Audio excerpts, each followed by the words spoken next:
Nah, kula nu nate nerangno ngeten, di antara ngaji saya, niki kula tahadus nikmat. Ada santri saya ijazahi doanya Rasulullah, Allahumma firli jahli wa israfi wa khotai wa amdi. Wa kullu dzalika indi. Ya Allah, saya minta ampun semua sifat kebodohan saya. Kemudian santri saya ini cerdas, dia bisa baca Ihya, bisa baca Fathul Mu'in, dia sudah alumni, sudah jadi orang kaya dia. Ya aneh dia, jadi orang suka itu sering ngaji sama saya. Ya nak, Rono kesuwan gue mobil, gue kitab terus. Gue saya ingin ngaji, ya ngaji. Nah itu, gue roh, mana nih bodoh ya gue. Kok sakit, kalau mau ngaji sama kitab sih bodoh. Bodoh itu begini, contoh paling nyata. Misalnya saya punya murid Ruhin dengan Mustafa. Mustafa itu alim, sama kitab. Sama Fathul Mu'in, cara pondok. Alim, selarani alim. Ya jenggoten, sanad sunah Rasul. Omongannya ya hati-hati, gayanya gaya wong alim lah. Kayak sekarang ini lah gayanya. Dilo, omongan tertata, terus. Sampai wong sawangannya kena bawa, sopan. Sampai lah, cara lahir wabe. Ruhin itu beling. Mau coba Mu'in, ya iso. Nak mangan akeh, bar ngorok. Bariku ngopo, soalnya gak jelas ya. Tapi justru karena Mustafa ini alim, dia ambisinya ketua PBNU. Pikirannya itu sudah selera. Pikirannya sudah apa? Dan itu kebetulan tidak dibutuhkan Islam. Ruhin gara-gara bodoh. Pikirannya itu dagang. Dagang, nak ning Yogyakarta kompetisinya enggak kuat, dia pinginnya dagangan yang Papua. Paham ya? Betul, dia ke Papua. Batul sate, bawa kelontong. Terus di sana itu tidak ada orang Islam atau Islam minoritas. Terus dia bikin masjid. Karena tergugah oleh Islamnya dia. Artinya apa? Kiai pun bisa bodoh kan. Ruhin yang dipersiapkan Allah sing cara lahir bodoh ternyata pinter. Yaitu iso nyebar Islam ning Papua. Mustafa sing ditekbir pinter tapi bakatane wis selera wis nafsu, ambisi jadi ketua organisasi. Terus kalau semua ulama itu sepakat 10 itu ada 3. Sing api Ramadan niku teng akhir, nah api Idul Hijjah teng awal. Wal fajri wal layalin napa asyr niku binisbat ning Idul Hijjah niku awal. Berarti 1 sampai 10 napa Idul Hijjah. Nah binisbat teng Ramadan niku 20 sampai napa 30. Sing ketika saya ratakan dani mana bingung. Soale ngono sik. Senengane kok ilmune akeh ora jelas. Tak warai ngaji tasbih. Jadi kalau niku akhir-akhir iki sering usul, sing jelas niku sampean ben ngerti napa aturan-aturane Allah Subhanahu wa taala sing musalsal sampai Rasulullah sallallahu alaihi wasallam. Dados ngeten nggih, dados Nabi Nuh nggih anak kata, sing beling jenenge Kan'an masyhur. Sing ra beling nggih kata. Nabi-nabi nggih gak ada rata-rata gak ada turunan kata. Niku riyen zaman nabi-nabi niku wasiat yen mungkin maca tasbih kan maca la ilaha illallah kan ngerti maksudnya. Kan ngerti. Lah ngerti iku nak isane dibantu ulama iki dibantu. Kados kula ngertine nggih king guru-guru kula, king keluarga kula ngantos dugi Rasulullah. Nggih boten jumlahe. Saniki mawon cok era goblok iki apa wae sithik iku jumlahe, maca jumlahe sakmene. Iki kula terangno nggih. Terus niki kitab sing kula waca niki Syarah Ihya, terus niki kitab Ithaf Sadat Al-Muttaqin, Syarah Ihya Ulumuddin. Ihya niku rata-rata dicetak 4 juz. 4 juz mun kakuwati. 4 juz niku sampean khatam wis alim kok. Lah 4 juz kok disarahi sampean. Sarahi 14 juz pinten? Ngoten tak sinaoni den, nanti mau di murid kowe kok. Cara ora ikhlas tak pol rugine. Kitab 14 juz tak sinaoni. Eling lho maksudnya eling bakasane eling. Ya ora apal mboten eling, pancen kula niku tak sinaoni tenan. Nggih tak sinaoni tenan nggih, tenanan kula. Kula nate dijajahi bapak ngeten, wae sampean kudu anut kula. Sampai kowe alim kaya aku lagi oleh nentang. Nah urung sanut sik. Sampai nek padha alimin biangkal napa? Nentang.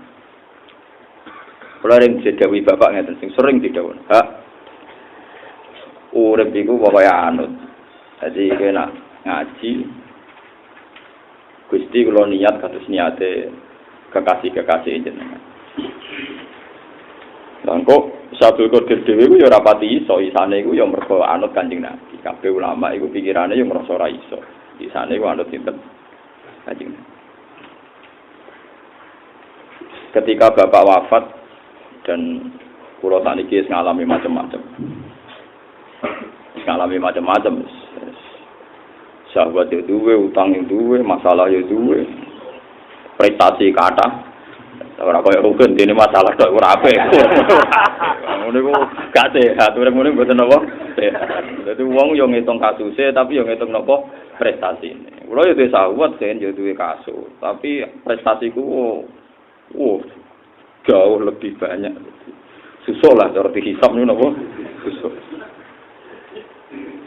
Nangge to misale kula niku hadis apal ribuan terus didosa sithik ora sak uprit ngoten to. Lah sampeyan nu hadis rapal arba'ina wa lam yajri wa. Terus didosa. Kemudian digo pidato untuk dua malah. Ilmu sithik kok tak entuk duwe. Mau sing ilmune akeh rapat entuk. Salah dosa. Malah napa? Dosa tok lah ilmune sithik kok tak entuk sing ilmune akeh rapat entuk. Tapi sing alim kudu sadar iku jembare rahmati Allah. Dadi ora usah gelo nemen-nemen iku bukti jembare. Artinya ngeten.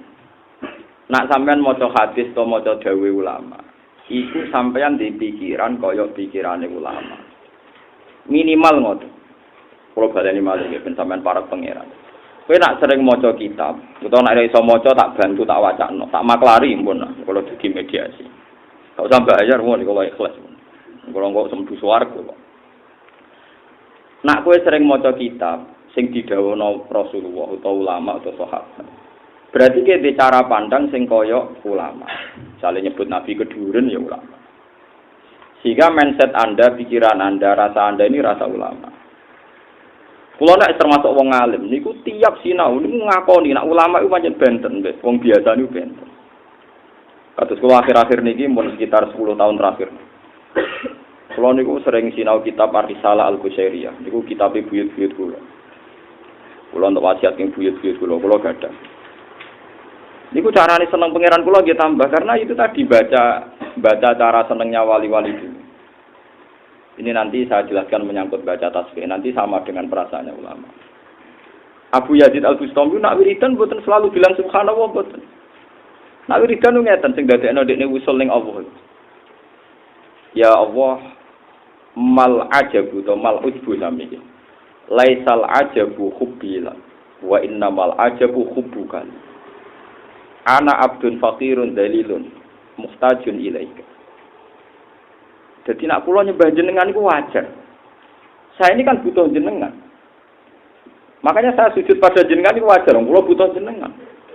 Orang itu kalau butuh makan itu kan nurut mbek majikane. Karena digaji, kon ngepel ya gelem, kon nyapu ya gelem karena butuh. Karena apa?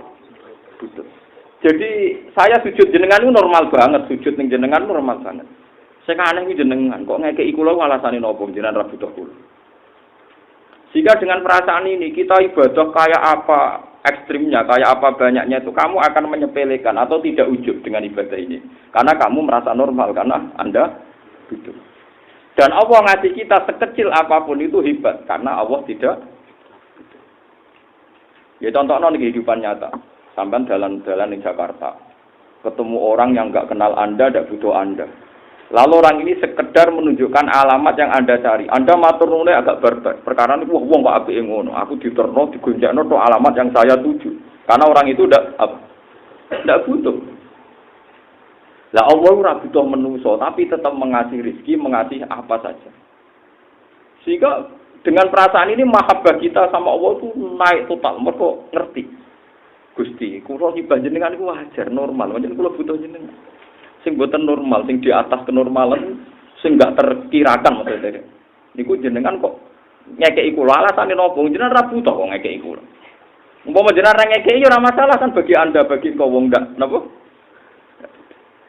Jadi tasbihnya sinten Abu Yazid napa? Al-Bustami. Sehingga dia bisa usul. Bisa usul karena cara berpikir benar. Nah kita kan boten. Nyembah pangeran bariku maca donga sakmene duha terus jebule rezeki tetep gak oke. Wah, mulai nyoal. Katanya Gusti. Namun mau coba waqiah itu udah akan miskin. Ini sudah waqiah terus kok tetap miskin. Wah, itu malah nek malaikat terus sampean malah. Tambah suwe tambah nek. Perkara ini piye? Apa hubungan dari rezeki mbek surat apa? Waqiah. Pemene macam niat golek rezeki. Pikirane malaikat oh iki nek agak kepen rezeki ra maca napa? Waqiah. Berarti dekne golek dhuwit ora golek waqiah. Ora dore hikam ora kena azab wis apik wong ngono Gus ora. Kok kepen sugih kelas ora kena azab wis. Ora kena azab wis napa apik. Ini kalau ceritanya pikiran ulama. Sehingga Rasulullah nak ngajari Sayyidah Aisyah. Niku ngeten. Kue jaluk kan rawan salah. Nerangno pengiran ya rawan salah. Jadi Aisyah itu diwari kanjeng Nabi. Ini as'aluka bima sa'alaka bi abduka wa nabiyuka Muhammad. Semuanya kula jaluk jenengan Gusti. Persis seperti sing dijaluk kekasih jenengan Muhammad. Wa asta'idu bika mimma sta'adza minhu habibuka nabiyuka Muhammad. Kula nyuwun bawruksa jenengan apa yang Nabi jenengan minta bawruksa. Pun ngoten mawon. Karena kalau kita menjelaskan Tuhan jangan-jangan salah. Jangan-jangan apa? Nggih senajan contoh cerita tentang hikam niku hanya satu cerita, tapi ini pancen contoh paling luar biasa. Masyhur kan hikam mencontohkan itu. Ada seorang wali amatir tentu wali amatir senenge pangeran tenan. Tapi saking miskinnya dia ku tiap butuh mangan iku kudu kerja manol di pasar. Jadi hamal itu manol terusan. Bariku untuk seborong piring, sak piring digo mangan bariku salat. Engko entuk sak manganan salat. Sesuk itu kok Gusti, jenengan nak ngertos kula niku hobi salat, hobi ibadah. Iki gara-gara kiri, kula niku kerja manol. Jenengan kan bisa ngasih rezeki saya tanpa kerja. Walhasil memang disebadani. Ada satu peristiwa dia itu dituduh nyolong. Walhasil intinya terus di penjara. Penjara itu untuk ransuman, untuk ransuman. Bergode, itu rezeki sing tanpa apa? Protes deh. Gusti, kenapa jadi LP maksudnya? Apa pengiran dijawab kan? Kamu nyari rezeki yang tidak kerja iki. Mungkin dia ketur salah penjelasan. Tapi itu nyata di hikam. Jadi, ya kan dia njuk kerja sing njuk rezeki sing tanpa apa? Kerja. Kulo niku rada kecelakaan nerangno niku. Kecelakaan tenan. Artinya kecelakaan itu saya nerangkan itu memang di hikam ada betul cerita itu ada betul. Rata-rata murid itu lebih kreatif dibanding gurunya kalau masalah ngawur itu.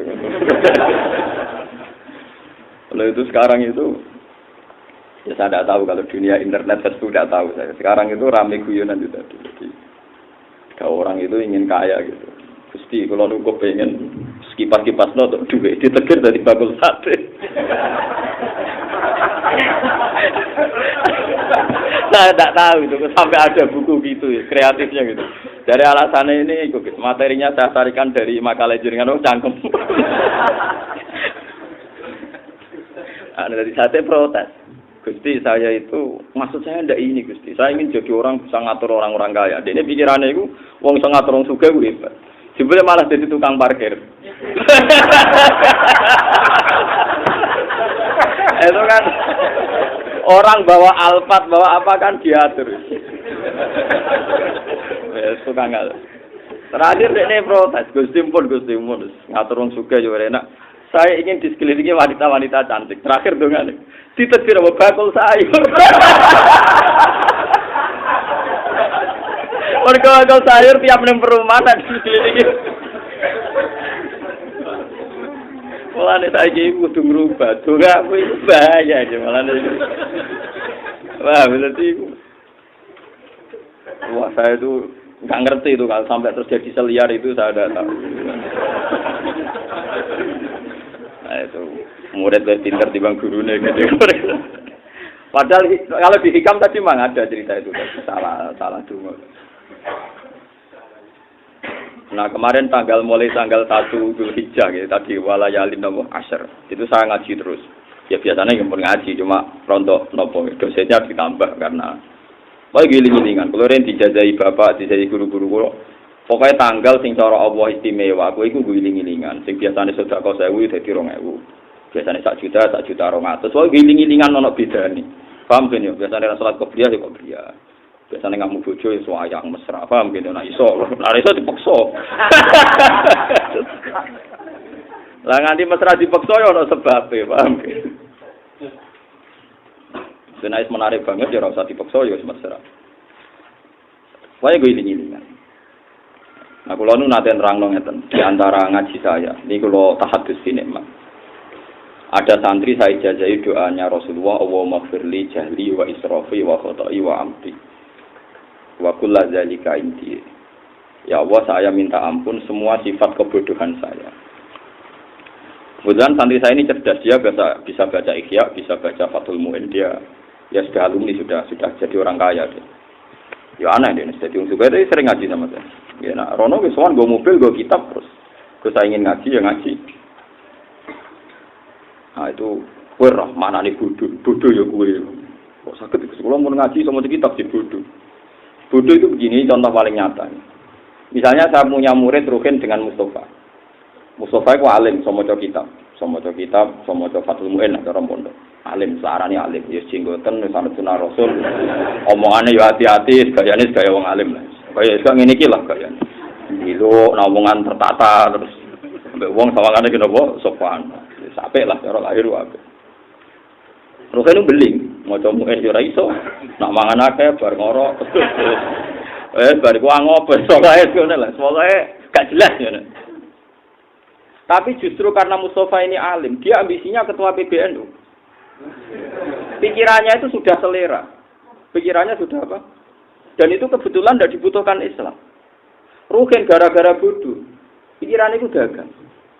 Dagang, nak ning Yogyakarta kompetisinya enggak kuat, dia pengennya dagangan yang Papua. Paham ya? Betul, dia ke Papua. Batul sate, bawa kelontong. Terus di sana itu tidak ada orang Islam atau Islam minoritas. Terus dia bikin masjid. Karena tergugah oleh Islamnya dia. Artinya apa? Kiai pun bisa bodoh kan. Ruhin yang dipersiapkan Allah sing cara lahir bodoh ternyata pinter. Yaitu iso nyebar Islam ning Papua. Mustafa sing ditakdir pinter tapi bakatane wis selera wis nafsu, ambisi dadi ketua organisasi. Lha iku sing kiai kudu mikir, sing ngaji sakniki kudu disaini pangeran kudu mikir kemungkinan itu. Bahwa kita ini tetap bodoh. Coba, saya itu betul, ini saya alami, saya itu punya santri. Banyak saya mulai dulu di sarang sudah ngajar, sekarang apalagi. Saya itu punya santri. Itu gobloknya bukan main. Sekolah ora tau munggah dulu. Aku dadi gurune teng sarang yo rodok mangkel. Ora tau munggah melarat bisa. Yo kriting kok urusan kriting. Wong kriting. Wireng pisan waktu. Oh sempurna, eleke ku sempurna. Yo kok goblok pisan, aku yo gumun, serang ganteng yo kok goblok bareng. Yo melarat ya, yo melarat bareng. Artinya cara melarat kan guru mangkal ya sar atau salam tempel paham gitu. Orang melarat bareng malah ngel-ngel wong kan. Walhasil santri yang pinter ini kadernya paling di organisasi. Mungkin sebagian ya hanya selera bukan kebutuhan Islam. Yes, kasusnya sudah selera atau tomak. Yang santri saya ini kebetulan saking misinya dia itu kerja ilegal logging di Kalimantan di pedalaman. Zaman itu tidak ada HP. Itu sering kirim surat saya. Karena dia itu tiap di tempat dia kerja ilegal logging yang orang-orang tidak jelas, mulai yang sholat, yang nggak sholat, yang mabuk banyak. Tapi dia tetap bikin musola. Bikin musola gitu. Ya sing sholat ya wong limo, kadang sing sholat itu maghrib tok, ana sing subuh tok. Pokoke limang wektu wong iku gonta-ganti Gus. Nah, terus kalau Jumatan itu dia tanya saya itu karena kasus Jumat. Orangnya itu enggak sampai 40, tapi nak takjak zuhur gak gelem. Alasannya wong Jumat kok zuhur. Lah iki masuk akal alasane wong. Piye to Jumat kok zuhur. Nah Jumat ya Jumatan. Lah dekne ku cek eling zaman ngaji. Mas yo goblok lah kan yo krungu-krungu nak syaratnya Jumatan iki wong pira 40. Akhirnya nyurati kula. Piye Gusti takjak zuhur gak gelem jaluke Jumatan padahal wonge mau 20. Yo Jumatan ae sing engko sing sowan pangeran tanggung jawab aku. Soalnya umpamanya Jumat ya jenenge Jumatan. Maksudnya aku lah nak wong alim tenan. Maksudnya kula kan maca madzhabul arba'ah, nak cara madzhab Imam Malik 12 cukup, Ahmad bin Hanbal 6 cukup. Cara kula kitab kan mun nglothok cara. Mane dibantah amatir-amatir saya enteng. Gak aku sing tanggung jawab. Ya pentingnya nganggo nama kula ndekne agar ana kiai utawa alumni senior ngloroi. Lha iki Jumatan wong 6. Dari Gus Bak mesti menang mikir. Mikir lah meriang tetap. Nah ini cerita saja. Jangan-jangan santri-santri yang dibikin Allah ndak alim memang dipersiapkan untuk menyebarkan Islam di Papua, di Bali dan di mana-mana. Sementara yang secara lahir ditegir alim prestasinya sudah selera, ambisi ketua PBNU, ketua Muhammadiyah, mungkin yang jadi mufti macam-macam. Yang nanti ujung-ujungnya selera ini kadang nggak jadi kebutuhan pokok nopo. Beliau itu paling wedi. Mulane kula seneng rugen Mbak Mustafa ya padha, senajan kalau lahir soleh Mustafa. Soleh Imam Manggar macam-macam. Ya jenggoten apik lah. Mbak kula nek salaman ya nyucup tak jane, kula ora mboten ate salaman dadi. Nah, makanya pentingnya baca tasbih di sini. Kita ndak tahu. Wong kedonyan yo coba loro. Saya itu punya santri ini yang saya contohkan yang nyata-nyata. Namanya itu Rosidi. Dulu ngaji sama saya. Itu orang Bali, Bali asli. Dia jadi orang alim sekarang, jadi kiai di Kalimantan. Ya gara-gara gitu. Biasanya orang Madura itu kan dagangan. Orang Madura, orang Medan, orang macam-macam dagangan. Dagangan di Bali. Ya sudah, karena dia sukses, ngajak pamannya, misanan, minduan, terus jadi komunitas. Lama-lama bikin masjid. Ini gue ngerti-ngerti angkatan masjid itu gusis di pondok. Di situ kiri, di sarang, kadang di saya. Mohon ngerti-ngerti Islam menyebar ning Bali. Lagi-lagi tadi. Lah Madura bakul sate santi-santi pedutan mondokno alfiah ya ora apal, wis pokoke ngaji ya ora mlaku, lam yajri ku cara padha ora mlaku. Berhubung ora mlaku wis tau diri ra ngiyai bakul apa sate. Ya sudah gitu. Tapi skenario Allah sukses. Ternyata ini yang membawa Islam di Bali, di Irian Jaya, di macam-macam. Lagi-lagi yang alim mau bergelut, bertarung, ketua PCNU, ketua apa, kaitannya sudah selera. Nah kita tidak pernah tahu. Lagi-lagi kita tidak pernah tahu. Apalagi di Indonesia. Wong Gujarat kedunyan, wong Punjab kedunyan, saking kedunyane dagang untuk Aceh, untuk Pasai. Tapi membawa Islam dia, karena Muslim. Ngerti-ngerti, ya dakwah Islam, mbek dagang. Ngerti-ngerti ana Islam ning Pasai terus jadi kula sampeyan. Baru kaya wong kedunyan. Terus iki dadi kiai tak ada wong kedunyan. Kok Islam baru kaya wong kedunyan, maksudnya baru kaya sapa? Lah di sini ini pentingnya ulama. Ulama harus bersaksi bahwa kita ini bodoh. Allahumma firli jahli wa israfi wa qata'i wa amdi wa kullu dzalika indi. Jangan kira saya yang pede ini tidak merasa bodoh. Saya merasa bodoh. Cuma saya pede karena bersaksi, sedang bersaksi bahwa Allah itu maha luar biasa. Semua skenario Tuhan itu luar biasa. Makanya kena jadi kiai, ana santri alim dihormati, piye wae sing luwih alim. Tapi kowe aja ngilani nek iki sing luwih prospek kanggo Islam iso wae gara-gara alim dia pikirannya sudah selera. Sing ra alim pikirane lugu tapi dadi alatnya Allah menyebarkan apa? Islam. Lan kula sampai sekarang itu masih cukup punya uang yang sering saya beli kitab-kitab kecil kayak akidah awam, kayak kitab-kitab doa. Itu kalau santri saya dari Dayak, saya punya santri juga di Dayak di Kalimantan. Terus yang dari Papua kalau datang ke saya minta ijazah tak kasih. Nah, memang mereka butuh kiai Indo. Kenapa butuh ke Indo itu tadi kan? Kalau ada pertanyaan seperti itu, gobloknya itu kuman, memang nggak bisa. Mulanya nak tak kandani aku, saya ingin ngerasa itu Abdul Kuwe. Mereka kuwe jadi kiai ini pedalaman.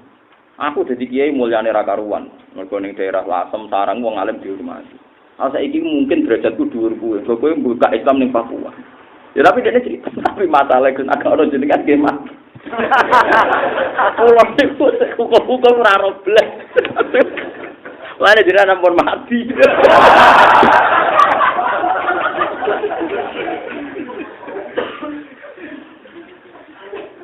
Orang-orang kalau jadi wong alim ya nak banggane ya jadi nopo ya jadi jujukane wong paten-paten ngoten iki.